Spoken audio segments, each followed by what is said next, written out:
Good morning, everyone, and welcome to the August Partners Community Cafe. I am Amani Pigis, and I will be your host today. I am the Community Engagement Health Educators with Partners, and today our topic for Community Cafe is back to school. We are celebrating sending our students back to school, and we just wanted to hold space to talk about some of the current issues and concerns that we have surrounding school currently.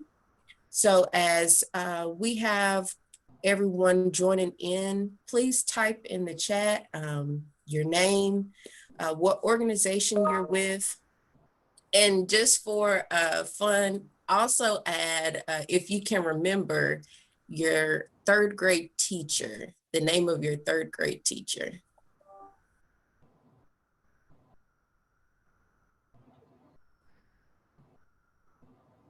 If anybody would like to come off mute, does anybody remember the name of their third grade teacher? Hopefully their third grade teacher was a nice person. Okay, some say they can't remember. I had Miss Nauer. She was Okay. very, very pretty for a 8-year-old. Okay. And today we will have Kira Thomas moderating our chat. If you would like to come off mute at any point during our dialogue, please do so. So we'll go ahead and get started a little bit with an open discussion. Just opening up, what are some of the current concerns that we see with school currently at this time?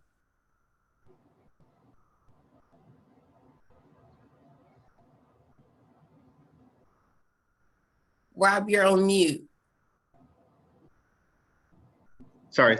So I'd say mental health is huge, right? It's just the social anxieties that are out there. We just had a child in our school district commit suicide, 11 years old this week. And just the substance misuse that continues to go on. And I guess just the lack of family, right? Guidance in the schools and with the kids.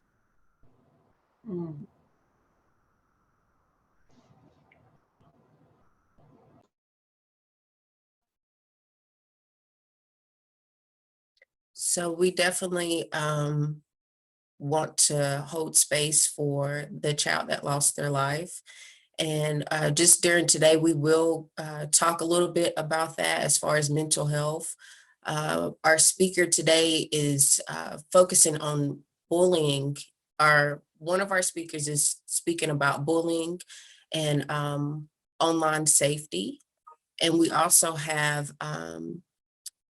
the deputy from Cleveland County that will be focusing on online safety. So we will go ahead and get started for the sake of time.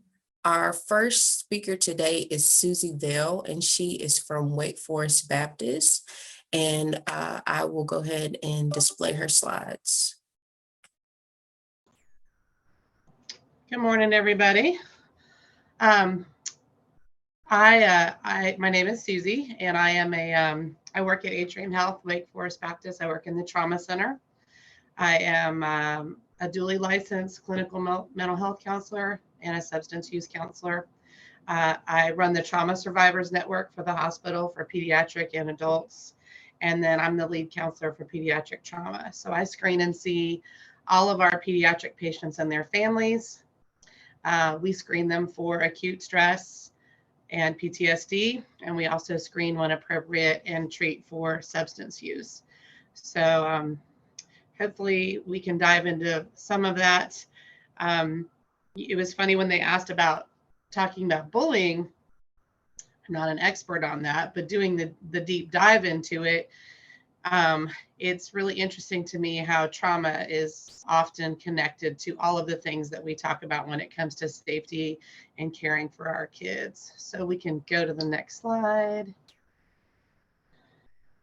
Shakir. So just kind of talking briefly about what is bullying. I think we all know, but it is a widespread problem. And it goes from being playful, when it's people kind of, teasing each other or whatever, to becoming physically aggressive, threats, teasing, and harassment. That isn't in, a playful way at all. It can affect their school work. It can affect kind of how they view being in school, also how they engage with their friends. It can cause emotional and psychological trauma. And also it can lead in some cases to, serious violence. So we want to definitely address it, talk about what to look for with that, how to engage in that so that we can kind of get there before it becomes that.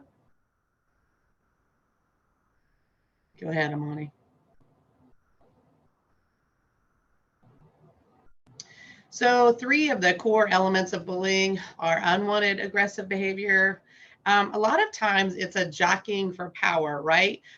And again, I always tie that back to trauma. Something has gone back, happened in this child's life that has made a power shift so that they're feeling like this is how they have to get attention. This is how they have to get power. And so it's a power imbalance. It's trying to control somebody else. Oftentimes it's, I don't feel control here. I don't feel empowered here. So I am going to take it from here.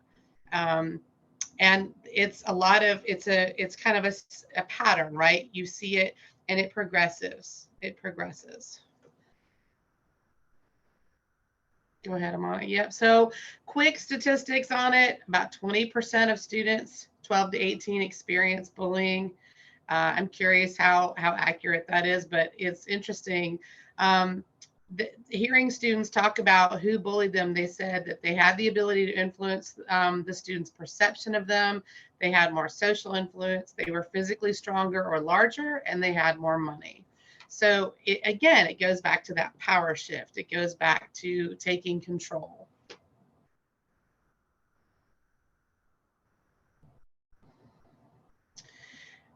Again, some quick stats on it. 19% of students in grade 9 through 12 reported being bullied in the 12 months prior to the survey. So the places, hallways, classrooms, cafeteria, outside, online, which I know that's become an even bigger thing now, bathroom or locker room, and then somewhere else in the school building. So 46% of students were bullied during the school year. That notified an adult at school about the bullying. So that's encouraging that people are talking about it, and engaging in that communication about it. So cyberbullying, we know, is, bullying via text.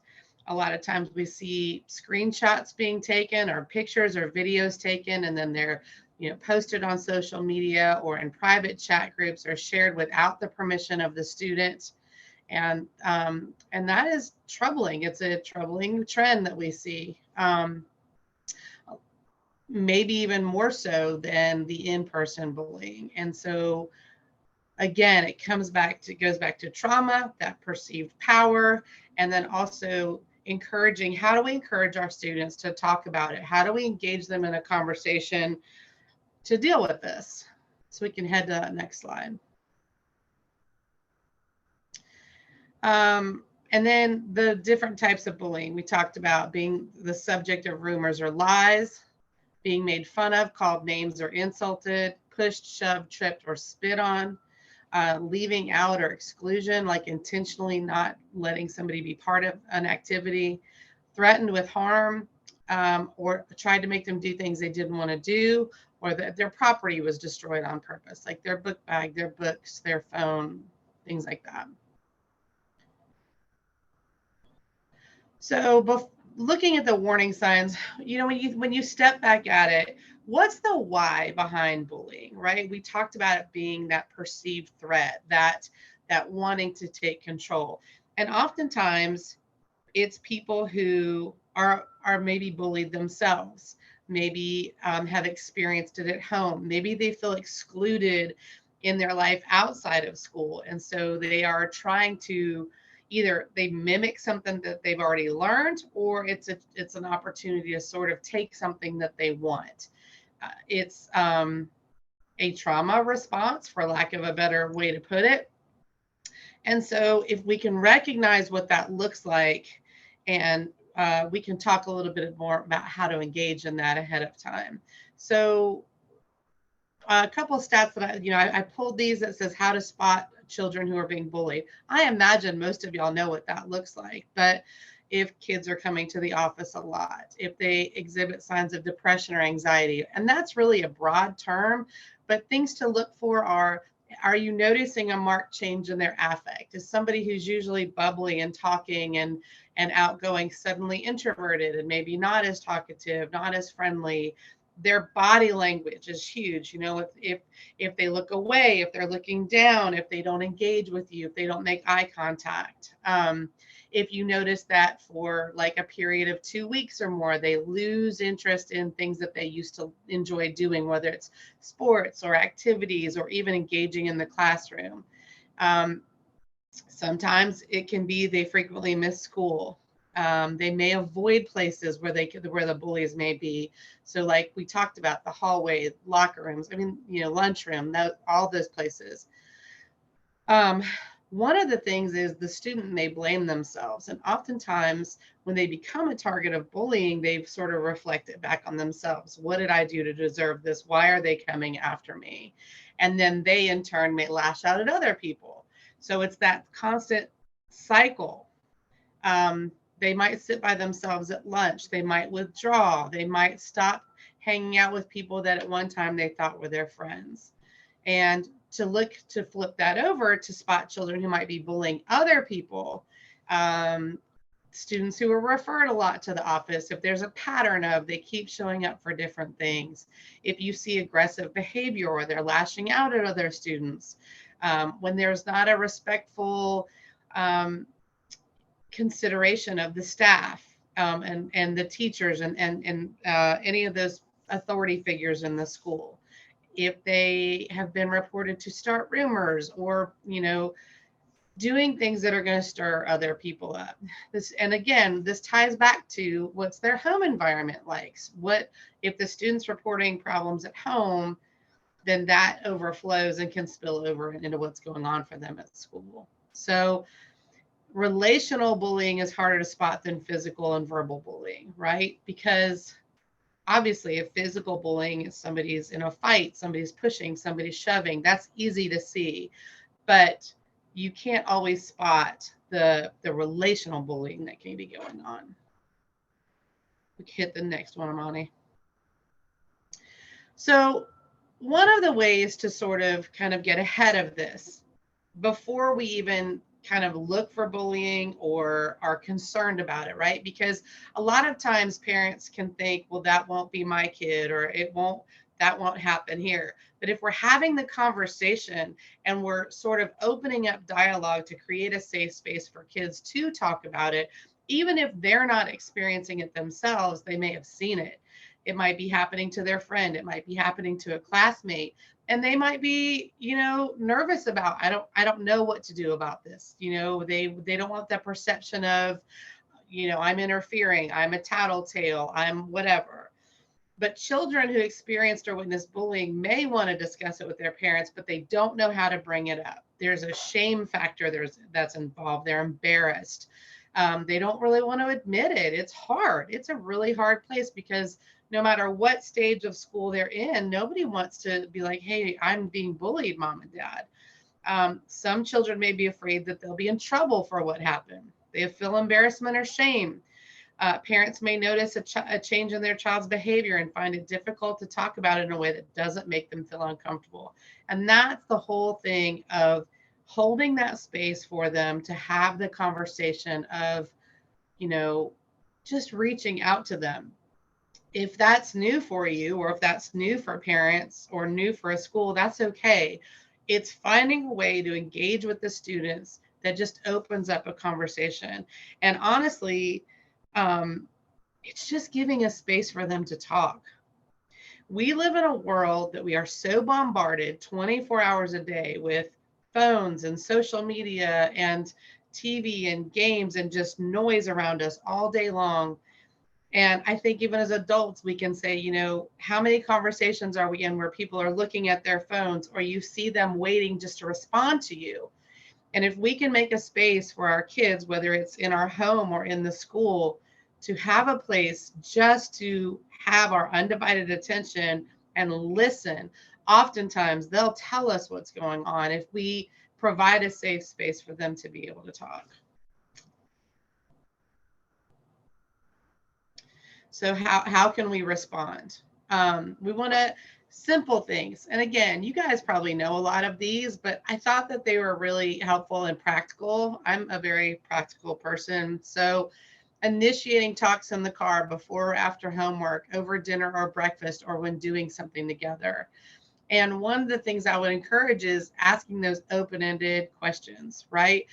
Those are questions that can't be answered with yes or no, or my favorite response is fine. I always joke when kids say I'm feeling fine, I say, did you know that fine's not a feeling? So they kind of give me a hard time about that, but then they sort of scratch their head a little bit. So being willing to dig in a little further, it takes effort and it's going to take time, but the payoff is huge. So being casual and curious, you know, we never want to make them feel like they've done something wrong, or, you know, we're, you know, having an inquisition. It's more just, I want to relate with you and I want to know what's going on in your life and I want to be involved. And while they may buck against it initially, kids crave connection. Our brains are literally hardwired for connection and community. We're made for it. So even if it's kind of feels difficult in your skin to do it, here's some really simple, practical ways. Talk about the daily schedule. Listen more than you talk. And I'll tell you, that sounds really easy, but as parents and adults, it's really hard to do. Leaving room for silence can feel really weird, especially when the kids are talking and you sort of feel this awkward air fall down. But let it fall down. Give it 30 seconds to a minute and just let that air sit, because almost every time it will give an opportunity for the kids or the students to kind of take a deep breath and then really dive in more to talk to you. Okay. And again, asking those open-ended questions about their day or activities. So not like, how was school? Because that'll give you good or phone or fine, or, you know, good, yeah, whatever. But here are some really easy prompts that can be helpful. What's the funniest thing that happened today? Or what was the best thing that happened to you? What was the worst thing? What new thing did you learn about a friend or another student this week? What would you change about today? I think that's a really interesting prompt too, but because it helps encourage reflection in students. It helps them kind of look at, well, what would I change about today? So instead of just feeling like they're on the roller coaster of the day, just kind of on the ride, it gives them a little bit of autonomy. It gives them a little bit of control about, oh, wait, I actually do have some things that I can control and influence in my own day. And it helps build that connection between you so that the next time that you talk, you can build on that. So we can talk about that and see if you'll have questions or comments. So we talk a lot about resilience. And one thing, you know, I see a lot in the trauma center, I hear a lot of people talk about, well, it's a good thing that kids are so resilient. And that's true. But should they have to be so resilient? And so we want to try and make a space for them so that their anxiety is down, their depression is down, but also that they're not having to rely on their resilience, giving them guardrails around what they do on a daily basis so that they do feel safe, so they're not always having to bounce back from something. So a few things are like family goals, and including the kids in it, you know, letting them have a voice and be part of it. Oftentimes, you know, and I've done this too, you know, it's you set these rules and you sort of tell them what they're going to do. But by involving them in that process, they feel ownership of it. And that can help them feel like, oh, I'm part of this process. I'm not just a participant. When your child is defensive or aggressive, Help them reflect, right? Instead of being reactive, which it's so easy to do because it's like, whoa, but stepping back for a second and kind of letting them reflect on what's going on and thinking to yourself, what's the why behind this? What's really going on? What is causing this strong reaction in my child or in my student? Sometimes kids just don't have the verbal skills yet. One of the questions I ask a lot of my pediatric patients, I'll say, well, especially when it comes to substance use or thinking through things, I'll say, well, how old do you think you are when your brain's fully formed? And, I'll get various answers. Sometimes I get never, which is kind of funny, but it's 25, mid to late 20s. And the last part of the brain to be formed is in the prefrontal cortex, and it's the part that makes impulsive decisions. So when you think about substance use or impulsive behavior, most of our students, that part of their brain's not even fully formed yet. So it's not an excuse or like oh, well, it's just that, but it's perspective for us as parents and educators and friends, to go, okay, well, how do I teach you some coping skills? How do I teach you to have some communication skills and give you a space to be able to say what's going on for you, so it's not just a reactive situation?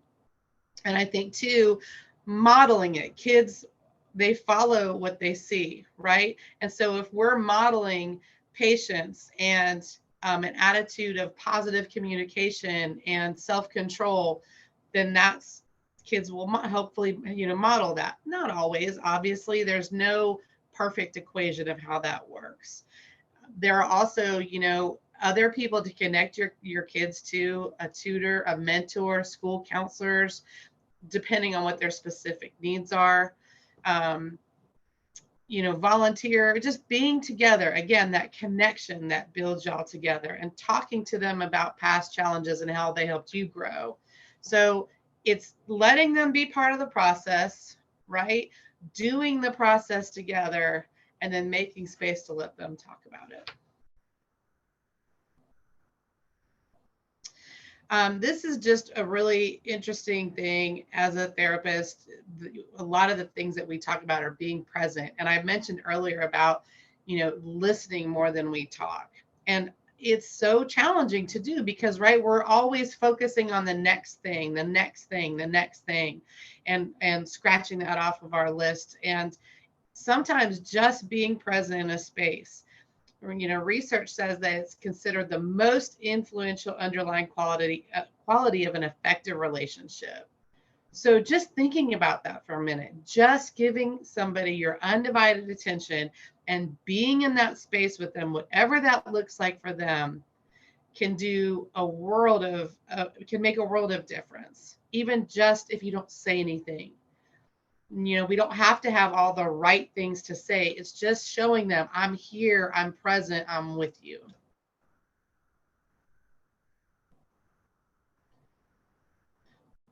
So presence a definition is the state of having one's whole self in the encounter with a client by being completely in the moment on a multiplicity of levels. So again, that whole self, physically, emotionally, cognitively, and spiritually.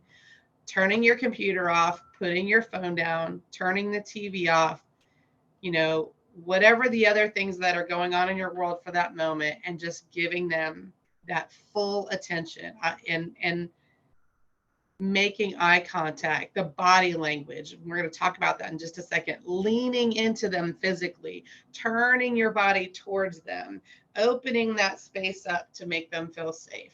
All of those things play a role in making them feel connected to you. So presence is the first step towards empathy. It's the first step towards congruence and unconditional positive regard.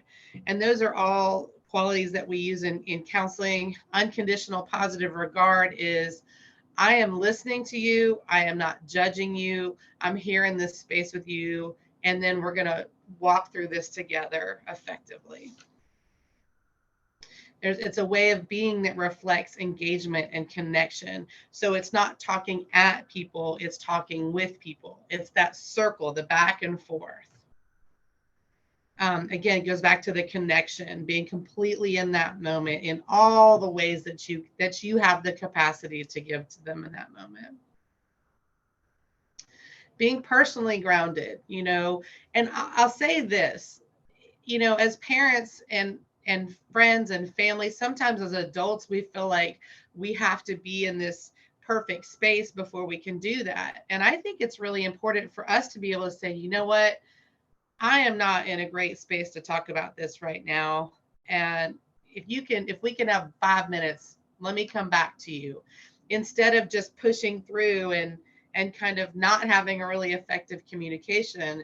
It's okay to say, I don't have the capacity for this right now, or I really do have to take this phone call, or I'm right in the middle of finishing something, but talking to you is important to me. So can we do it at this time?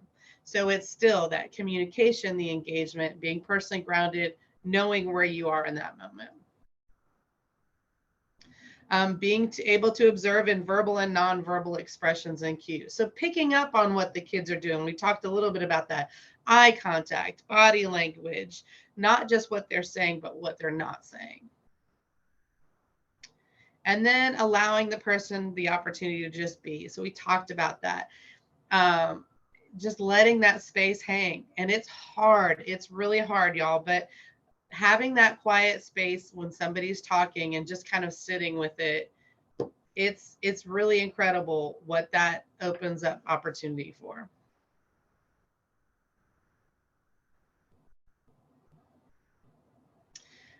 We talked a little bit about nonverbals, and you can see some of the pictures here, but what are your nonverbals saying?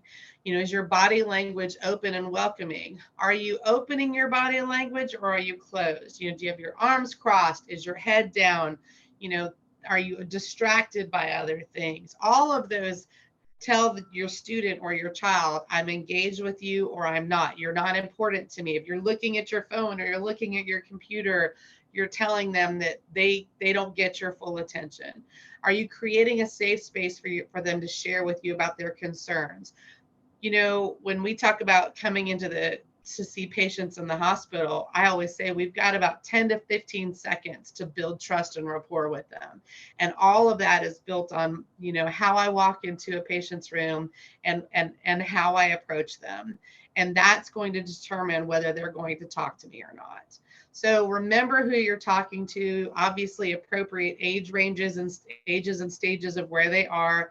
But it all really boils down to any age. Do they sense that you truly care? And do they feel rushed? Are they something that you have to check off your list and scoot them back out the door?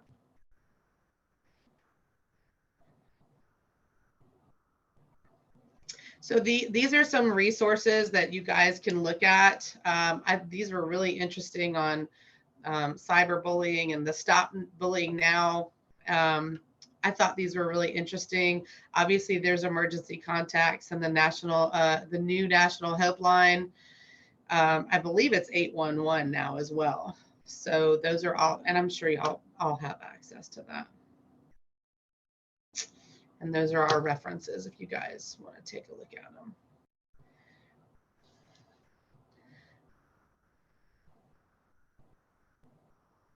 Thank you, Susie, for that very informative presentation. We would like to open up the floor now to any comments that were put in the chat, or if anybody would like to come off mute and ask questions. Meeting is being recorded.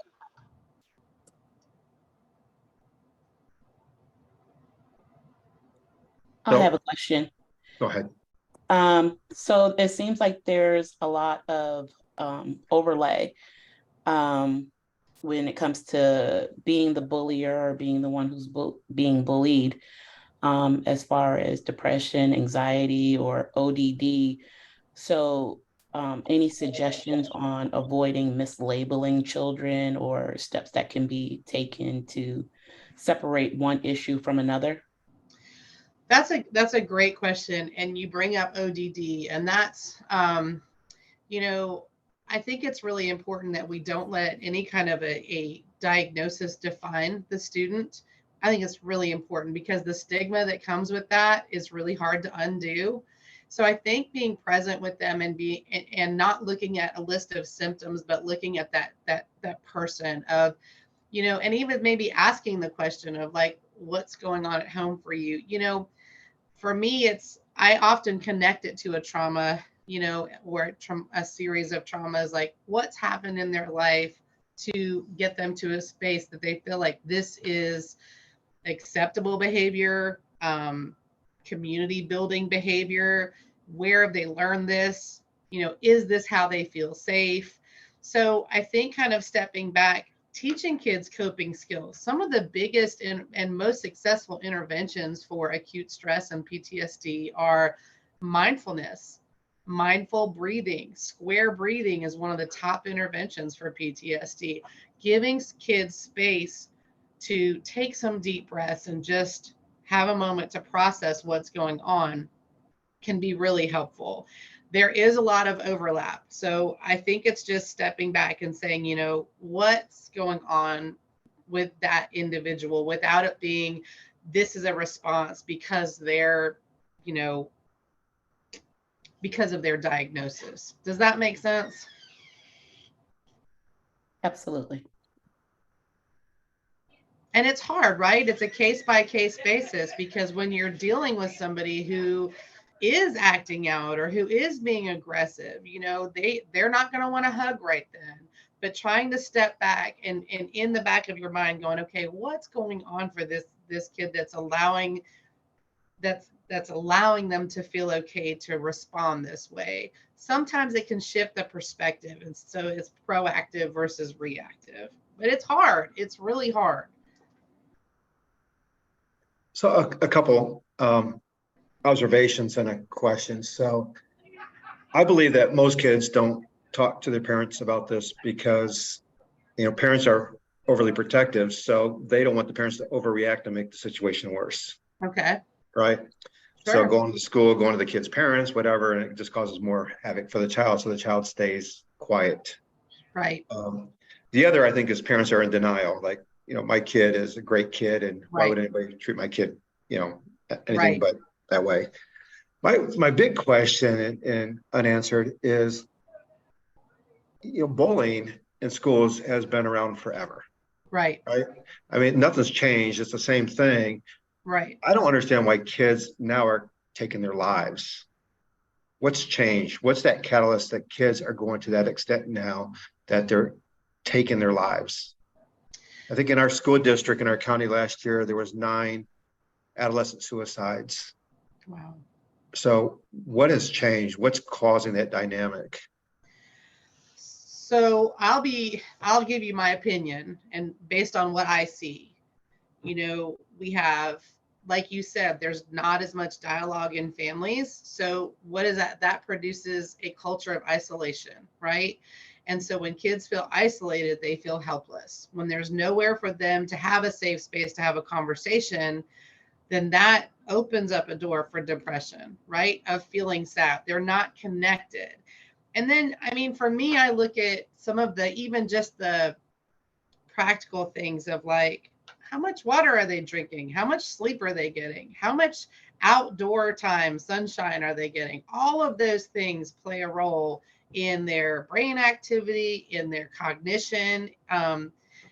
Their sleep is huge. I mean, that is a huge factor in how people, manage stress. So then if you put that aside and you say, okay, they're not having dialogues with their parents like you're talking about, well, then in my opinion, you add the whole layer of social media and the pressure to always be some perfect identity that's never going to be attainable. When I taught for a while and Facebook was out and I saw these kids like obsessing over pictures and posts and taking so long. And I said, what is it for y'all that's really, what's going on here? And they said, well, we have to make the picture look just right and the words just right because we don't want anybody to criticize us.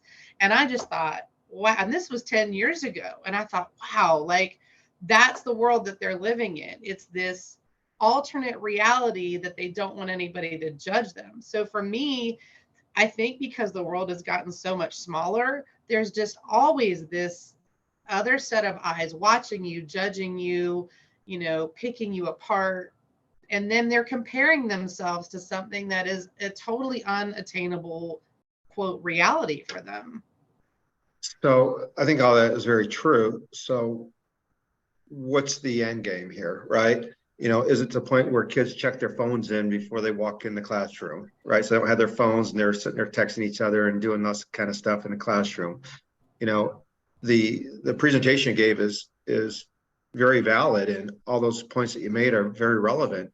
But what's the catalyst to get parents, educators, school systems, friends, family? I mean, what's the catalyst to get people to change? Because these kids, the way they're taking their lives are by hanging, right? It's not like simple stuff. It's ugly stuff, right? Right. So something somewhere, the brakes got to be put on this, and so we can, and I appreciate the PowerPoint and all, but how do you get down to the root? How do you really drive it into the families and the schools and the kids?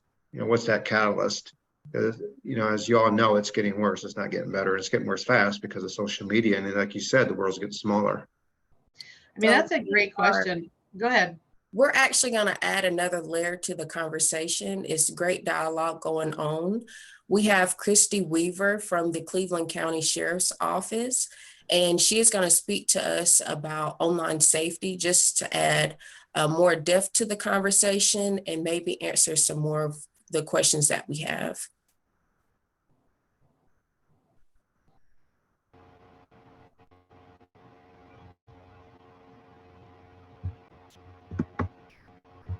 Can you hear me? Can you hear me? We can hear you. Okay, I just want to make sure you can hear me. Okay. I'm Christy Weaver. I'm a detective, but I'm also a digital forensics analyst. That's what I do. I'm a specialty here at the Sheriff's Office. I see a lot of kids' phones, a lot of crime that's committed, suicides, any kind of like fights in the school, a lot of sexual activity. It bothers me that, sorry, I'm getting a little sidetracked. We're talking a lot about a lot of different things, but we'll have some kids come in for a tour of the sheriff's office. They'll be like third graders, and I'll have them raise their hand. I'll say, raise your hand if you have a cell phone. Every single one of those third graders raises their hand, and I am just flabbergasted because I didn't have a phone until I was 18. I think it's become this need that parents, I need to be able to communicate constantly with my child. And I get that. I'm a parent too, but personally, I don't want my kid to have a phone until they're a lot older than third grade because of the things I've seen they do to these kids. I'm not saying that we have to eliminate all media, things like that, but I think parents aren't watching what their kids do on the internet, and that's the problem. And if there's not good parents in their life, that's not their fault, but somebody's going to look out for these kids and watch what they're doing on the internet, because they're having unlimited access to pornography, every type of social media you can imagine, and that's where a lot of the cyberbullying is stemming from. There's a website that you might want to write down that I thought about when we were talking. It's by NCMEC, the National Center for Missing and Exploited Children. It's called Take It Down. If there's a kid that has exploited themselves, taken nudes or something and sent it to somebody and it gets blasted, and I've seen a lot of kids be suicidal and stuff for that reason, they can submit that information to NCMEC and they'll take it off of the internet. If y'all want to write that down, it's called NCMEC, Take It Down. I think that's a really good resource for cyberbullying. Christy, can you put that in the chat? Can you put that in the Yes. chat when you have a second? I will. 1 second. I'll put it in there. You said Nick, take it down, right? Yes, hang on. I'm putting it in the chat.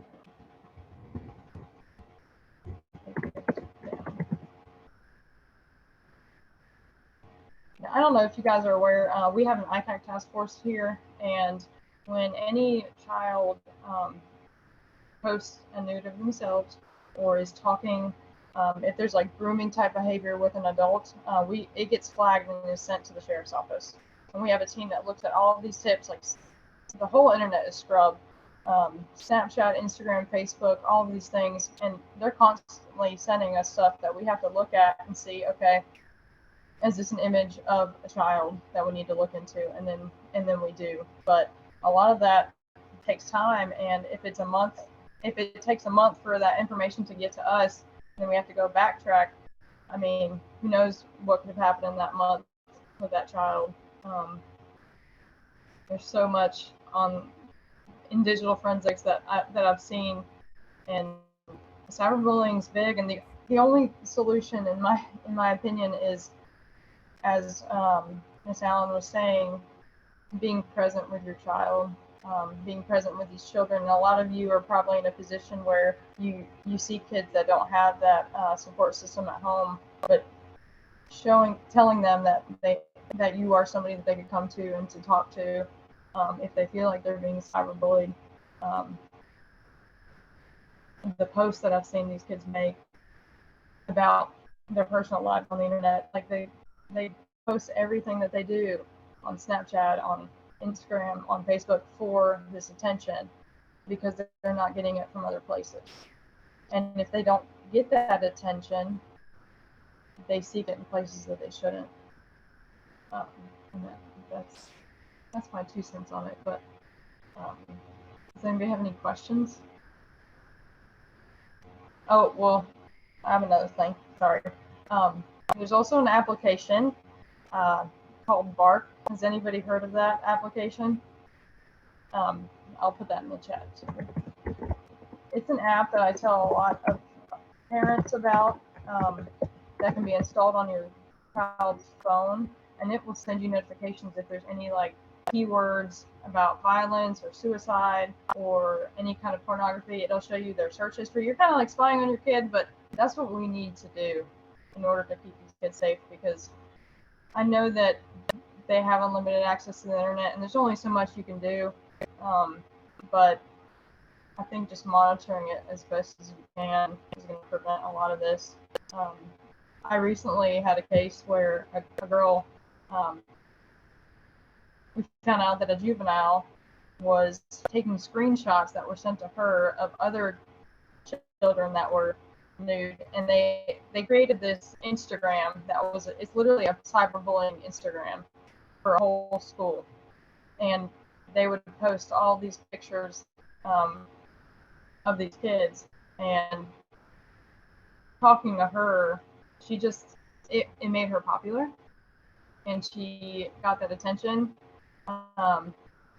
for making fun of other kids. I mean, it's just awful, but if these kids wouldn't send these nudes and things in the first place to get attention, that wouldn't happen. But it really is sad to see so many kids so obsessed with social media that they can't function without it. It's a great resource, but it's also, something that it's something we can't avoid nowadays, and all we can do is monitor it, really, fortunately. Anybody have any questions for me? I know that was not exactly, I'm not sure if that's what you were looking for, but since we got on the topic of cyberbullying and internet safety, those are the 2 things that I would take away from this. Krista, I have a question. Do you have any experience with students that are engaged in the community?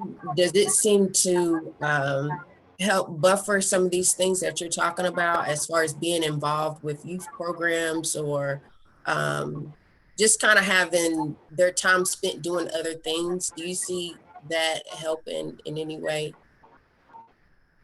I'd say yes. I actually used to run a youth organization here at the sheriff's office. It's called the Explorer Program. It's for like kids that are interested in law enforcement, because that's how I got interested in law enforcement, was being part of a youth program. So I used to run that program here, and all of those kids, because they were actively engaged in something else, yeah, they were still on their phones and things like that, but I didn't see any negative things within that group until they got a little bit older and they were no longer in the program. I will say that I've seen some of the kids that were in the program, they're not in law enforcement, but I've seen them go completely downhill when they were out of the program. Um, I'd say in general, kids being occupied with sports. I mean, even sports, there's a lot of drama with kids in sports too, sports teams. But I think them being engaged, not sitting at home on their phones and spending hours, taking pictures of themselves for recognition and just having something else to do is super important. I can't say for sure that would be a fix-all or anything like that, but because even if they are engaged in other things, they're still going to be on social media and seeking that approval and that attention. And adults do it too. It's not just kids. I think that kind of goes back to Rob's point, though, of what has changed.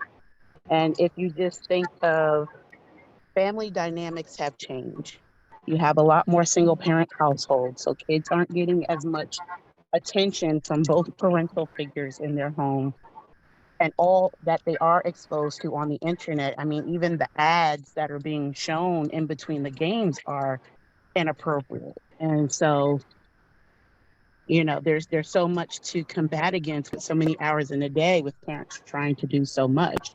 And so it's like, where do you begin to be able to create change? I wanted to ask, I guess the prior presenter, both presenters. I can remember just being in school in PE class, and I think the way the PE classes are structured, before I remember we could do swimming, we would have a health piece to it, and seemed like there was another piece. But it seemed like there's some way, if the educators, who make all these decisions could figure out a way to have bullying as a part, like we need to restructure the way PE is offered. I think mental health need to be a part of a PE class. Where you can talk about the students. I think every student could benefit from talking about bullying or any other things that are going on. I don't know which grades that would be at. Seem like the middle school, high school may be a good place to start, but seems like the PE classes could be a way to get some classes being offered to students. Because I think the PE classes, just the way they're structured, because it's about your health. So I was just curious, if there's some educators on here, if there have been any discussions about that, has just to take a look at the way the PE classes are in the middle school, high school, because it seems like there would be a good place to land some conversations.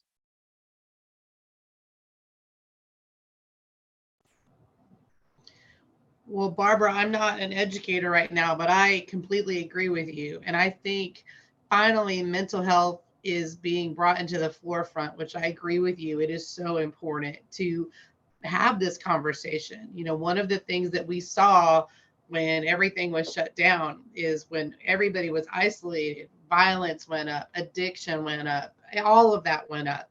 It kind of just brought an exclamation point to everything that was sort of already happening under the surface, right? That it kind of moved it all to the forefront. And having that discussion, I think, is so important. I agree with you, because again, it goes back to connection. If we can help kids feel connected in some way, and I agree exactly with what Chrissy said, keeping them active, whatever that looks like for them, engaged, because that builds connection, that builds community. Even if you have one other person that you're connected to, another student, another something that you connect with, that is what feeds that piece of, it takes away that piece of I'm not enough. I have to do this to be enough. Social media has created, and it can be a great tool, but it creates a distorted reality of what our kids think. And so what I have seen is it takes away the human aspect of who they're affecting, because they can hide behind a screen, right? They can hide behind a phone and type all this stuff out. And why? It makes them feel better. I think Chrissy talked about it made the girl popular to have that website. Well, so I don't think that she was actually sitting there thinking, how do I hurt other people? She was filling that void for herself of how do I get that connection? Oh, now I'm popular. Okay, good. I feel good. And it's it's a weird cycle, right? And I know bullying has been around, as you know, since the beginning of time, but I think the way we're seeing it so depersonalized and people can hide behind it, it just leads to it escalating. And I think, to go back to the other question somebody had, I think it's one conversation at a time. I wish I had a magic wand that could change all of this, because it's heartbreaking to see what our kids are going through. And y'all are all exactly right. You know, we have more single families now. People are struggling, you know, they're trying to make ends meet. They're having to work 2 and 3 jobs. And a lot of times too, if you think about our communities, a lot of people don't know their neighbors anymore. They don't know who's in there, who lives next door. You know, you're not, you know, growing up with all the people in your neighborhood watching out for you, right? Because you wouldn't dare do anything to get in trouble, because you knew Mrs. Smith next door was going to call your mom and tell you, you know, you were misbehaving. We don't have that as much now. So in my opinion, it's kind of trying to get back to the basics of, from the bottom up, building community, whether it's faith community, whether it's rec centers, whether it's in the school. How do we partner with our parents and meet them where they are, to say, hey, parents, what do you guys need? Breaking down the barriers to communication. I love the idea of having it in schools, normalizing mental health being a priority. Barbara, you're 100% right. Sorry, somebody else chime in there. I'm not passionate about that at all. I would just like to add that our community our community engagement training team offers the youth mental health first aid training. And that is a training that focuses on mental health challenges for youth, addictions, and it goes through a 5-step action plan, kind of helping to come up with some of the things that we're talking about as far as with resilience and seeing some of the signs and symptoms as far as mental health challenges, and helping out whenever you see some of those things. So we are getting to the end here, and if we don't have any last thoughts, I will give it over to Krista Barbie for our close. Amani, real quick, I put in the link that you mentioned for our training. There are, Shakira just posted on there. We offer a ton of training, mental health first aid. We offer mental health 101, which is an abbreviated version. We offer community resilience model training, suicide prevention training as well. A variety of training. We can do these online. If there's a need, we can do them in person as well. And sometimes there's a value. We've done a lot of work on suicide prevention as well, and offer training in that as well. And we can have community discussions. It takes time to make an impact, but you know, I think we're all moving. We're talking about it, and I think that matters. So that's important. And just for example, I know we did training with a Badger Sportswear recently for suicide prevention. We did it with a furniture company, getting them aware. And if you don't think those are the right places, then we're missing that. Those are the people who have kids. They have kids, but we can also do it with youth as well, to get more youth to pay attention to others. Because how many times is a kid going to tell their parent they're thinking about this? They're probably not going to do that. Also, I'm going to put the link in to our YouTube page. If there's anybody on here, if you know a group in your community that wants to have a community discussion about suicide prevention, we've mobilized that. We've got one coming up in Surrey. We've got one coming up in Forsyth and Cabarrus County. We can mobilize that to different parts of our partners' area. And we use the 3 videos that focus on suicide prevention to have a community discussion, and then talk about suicide prevention training as well. And I'll put that link in the chat box, but we can do those for rec departments. We can do them in the school systems, businesses. There's no wrong place to do that. Faith-based, there's no wrong place. So I'll be quiet now. Thank you. Okay, guys, I'm just going to wrap everything up and do a quick closing. we had our main topic today was on bullying and back to school. Basically, we talked about bullying in the school system and cyberbullying and how that affects our youth, and also we ended up talking about some troubleshooting things, maybe some things that we can do to deal with this crisis that's going on. We thank so much Susie Bell from the Wake Forest Baptist Medical Center is our first speaker. We appreciate your input. And also Chrissy Weaver, our second presenter from the Cleveland County Sheriff's Office. We greatly appreciate both presentations. And next month, we'll be meeting for the Community Cafe on September 27th.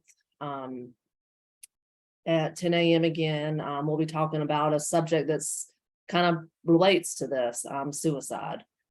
So we look forward to having you guys join us for that then, and everyone have a wonderful day. Thank you again for joining. Thanks, everyone.